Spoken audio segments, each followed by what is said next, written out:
ඇවිනේ ඉන්න සියලුම සහෝදරියන් සහෝදරවරුන්ගෙන් අවසරයි. මම හිතන්නේ ගාලු මෝදර මෙච්චර ලස්සනට තිබිලා නැහැ කවදාක්වත්.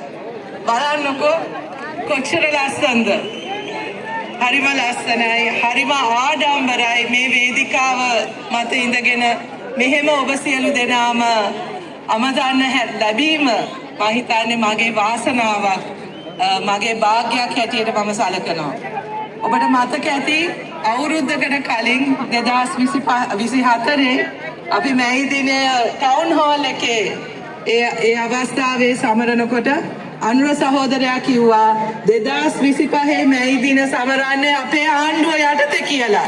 ඒ පොරොන්දුව අද අපි ඉෂ්ට කරලා තියෙන්නේ. අපේ ජනාධිපති අපේ ආණ්ඩුව. ඒක තමයි අද විශේෂත්වය. ඒක තමයි අද අපි සමරන්න ඕනේ. අද මේ මැයි දිනය වෙන මැයි දිනවලට වඩා ටිකක් වෙනස් හැඟීමක් මං හිතන්නේ අපි සියලු දෙනාටම තියෙන්නේ. අපි අරගල හරහා මැයි දිනයට ආවම අපි ඉල්ලීම් කරන්නේ අරගොල්ලන්ගේ ආණ්ඩුවලින්. අද අපි මං හිතන්නේ මේ දිනේ අපේ අරගලේ සමරන දවසක් බවටත් මේ 2025 මැයි දිනය පත් වෙලා තියෙනවා. නේද? මේ සෙනගට දැක්කම දැන් මේ මාධ්‍ය හරහා යන පින්තූර දැක්කම අර අගෝස්තු මාසේ ජනාධිපති වෙන්න හිතන් ඉන්න අය දෙසැම්බර් මාසේ ජනාධිපති වෙන්න හිතන අය මොනවා හිතනවද දන්නේ? ඒගොල්ලන්ට පොඩ්ඩක් ඒවා ටික සංශෝධනය කරගෙන එන්න වෙයි යහපව්. ඒවට chance නැහැ. ඒවට chance නැහැ. මේ දින අද අපි සමරන්නේ අපේ ජයග්‍රහණය, මේ ඓතිහාසික ජයග්‍රහණය. ඒ ජයග්‍රහණය ලබාගත්තේ ලංකාවේ අපි විතරක් නෙවෙයි.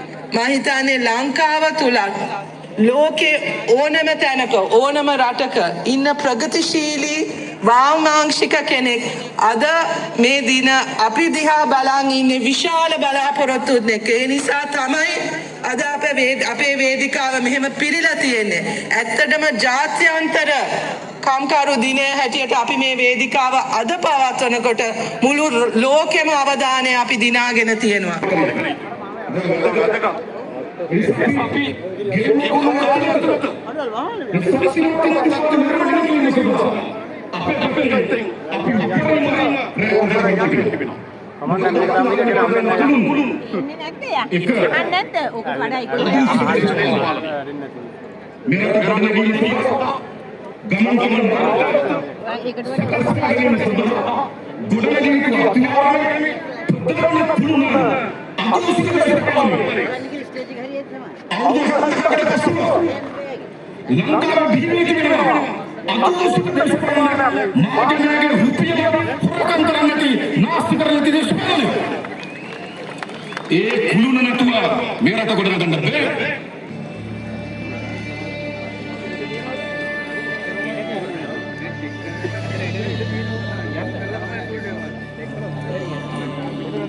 බොඩි ප්‍රමාණයක් නැහැ. අතනින් එහෙම